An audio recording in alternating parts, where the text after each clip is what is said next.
नमस्ते प्यारे विद्यार्थियों। आज हमारा टॉपिक समानता है। समानता के ऊपर हम चर्चा करेंगे। समानता की जब हम बात करते हैं तो समानता के बारे में अलग अलग विचारधाराओं के अलग अलग मत होते हैं। जो अलग अलग विचारधाराएं होती है वो अपने अनुसार उस समानता को परिभाषित करती है कि समानता क्या हो सकती है, कैसे होगी, उसके बारे में वो चर्चा करती है। जो मुख्य बात है वो ये है कि समानता एक आधुनिक राजनीतिक चिंतन में एक आधुनिक युग की देन है, जिसमें अलग अलग विचारधाराएं जो है इसको परिभाषित करती है। और मुख्य रूप से जो समानता का अर्थ लिया जाता है वो अवसर की समानता से लिया जाता है। मुख्य रूप से समानता का जो अर्थ लिया जाता है वो किससे लिया जाता है? अवसर की समानता से लिया जाता है। फिर भी हम समानता की संकल्पना को निम्न श्रेणियों में विभाजित कर सकते हैं: कल्याण की समानता, संसाधनों की समानता और समताओं की समानता। ये तीन श्रेणियाँ हैं जिसके अंदर हम समानता को देख सकते हैं या समानता का अध्ययन कर सकते हैं। कल्याण की समानता की चर्चा करते हैं। सबसे पहले कल्याण की जो समानता है ये उपयोगितावादियों की देन है। किसकी देन है? उपयोगितावादियों की देन है। उपयोगितावादी कौन होते हैं, पहले उसके बारे में थोड़ी बहुत बात कर लेते हैं। उपयोगितावादी वो विचारक होते हैं या वो विचारधारा होती है जो किसी भी वस्तु या किसी भी विचार की उपयोगिता को महत्व देती है कि उसकी उपयोगिता कितनी है। यदि उसकी उपयोगिता है, चाहे वो गलत है चाहे सही है, यदि उसकी उपयोगिता है तो वो समाज को ग्रहण करनी चाहिए। तो समानता के ऊपर भी जो कल्याण की समानता की जो चर्चा करते हैं वो उपयोगितावादी करते हैं। उपयोगितावादी का जो मुख्य अर्थ होता है वो ये होता है कि यदि 50+1 यदि आपके किसी भी विचार के समर्थन में है या किसी भी संसाधन के समर्थन में है तो वो विचार सही है।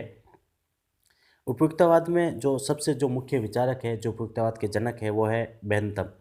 बेंथम कहते हैं कि अधिकतम व्यक्तियों का अधिकतम सुख ही कल्याण है। क्या कहते हैं?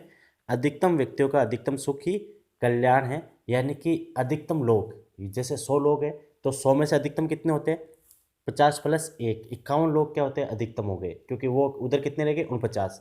तो अधिकतम लोग यदि किसी चीज़ का समर्थन कर रहे हैं, किसी भी चीज़ को स्वीकार कर रहे हैं, तो वो ही सुख है।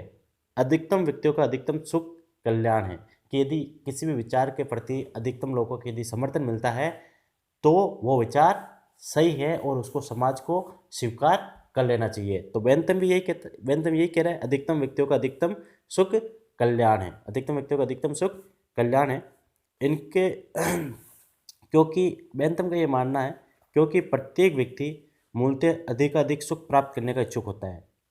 अधिकाधिक सुख प्राप्त करने का इच्छुक होता है। जो उपयुक्तवाद होता है इसका मुख्य उद्देश्य यही होता है कि आपको सुख की प्राप्ति कैसे होती है वो आपको प्राप्त करना है।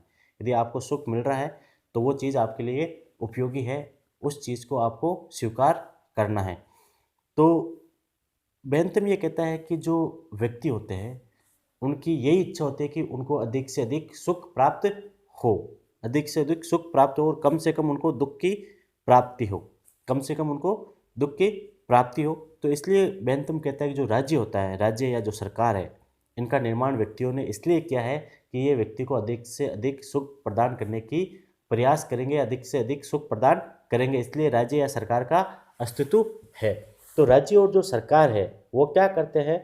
व्यक्तियों को अधिक से अधिक सुख वर्धि के जो साधन होते हैं वो प्रदान करने की कोशिश करते हैं, जो व्यक्तियों को स्वीकार होते हैं वो प्रदान करने की कोशिश करते हैं। तो इससे ये लग रहा है कि जो बेंथम है वो कल्याणकारी जो राज्य होता है उसकी नींव रख रहे हैं। किसकी नींव रख रहे हैं? कल्याणकारी राज्य की नींव रख रहे हैं। कल्याणकारी राज्य वो राज्य कहलाते हैं जो व्यक्तियों के विकास के लिए या व्यक्तियों के लिए कार्य करते हैं। वो ज़्यादा से ज़्यादा व्यक्तियों के सुख वृद्धि के लिए या व्यक्तियों के विकास के लिए या जो पिछड़ा वर्ग है उसके उत्थान के लिए कार्य करता है या उनको महत्व देता है कि उनको कम से कम सुख की प्राप्ति हो राज्य के अंदर, ऐसा बेंथम कहता है। तो बेंथम ये कह रहा है कि जो समानता होती है वो भी क्या है? अधिकतम लोगों का अधिकतम सुख ही समानता है। मतलब यदि समानता उस प्रकार की होनी चाहिए जिसमें ज़्यादा से ज़्यादा लोग उसको एक्सेप्ट करते हो या उसको स्वीकार करते हो।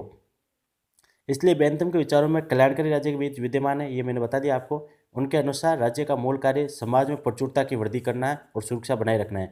प्रचुरता यानी संसाधन ज़्यादा से ज़्यादा समाज को समाज तक पहुँचाने हैं या व्यक्तियों तक पहुँचाने हैं। और बेंथम के अनुसार प्रत्येक व्यक्ति द्वारा सुखों का निर्धारण स्वयं किया जाता है, इसलिए प्रत्येक वस्तु से व्यक्ति अलग अलग सुख प्राप्त कर सकते हैं। बेंथम ये भी कहता है कि प्रत्येक व्यक्ति को अलग अलग चीज़ों से अलग अलग सुख प्राप्त होता है।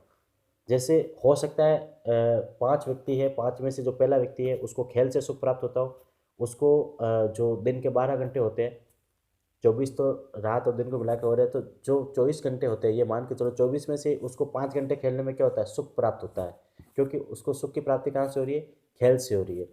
हो सकता है दूसरा जो व्यक्ति है उसको सुख की प्राप्ति किताब पढ़ने से हो रही है, हो सकता है उसको सुख की प्राप्ति किताब पढ़ने से हो रही है। जो तीसरा व्यक्ति हो सकता है उसको गाड़ी चलाने से सुख की प्राप्ति हो रही है। तो बेंथम ये कह रहा है कि अलग अलग व्यक्ति को अलग अलग प्रकार से सुख की प्राप्ति होती है और वो उसी सुख को प्राप्त करने के लिए कोशिश करता है। तो वो स्वयं इसका निर्धारण करता है कि उसको कौन सा सुख प्राप्त करना है। तो अलग अलग व्यक्तियों से अलग अलग सुख प्राप्त हो सकता है। तो ये क्या है कि कल्याण की समानता है कि राज्य को क्या करना चाहिए, ज़्यादा से ज़्यादा व्यक्तियों का कल्याण हो सके उस प्रकार की समानता राज्य में स्थापित करनी चाहिए, ऐसा बेंथम का मानना है। जो दूसरी विचारधारा है संसाधनों की समानता और तीसरी है समताओं की समानता, इसके ऊपर भी हम चर्चा करेंगे कि संसाधनों की समानता कैसे आएगी और समताओं की समानता कैसे आएगी। अगले वीडियो में हम इसके ऊपर ही चर्चा करेंगे। संसाधनों की समानता के ऊपर मुख्य रूप से अपना ध्यान रहेगा, उसके बाद समताओं की समानता के ऊपर भी हम चर्चा करेंगे। धन्यवाद।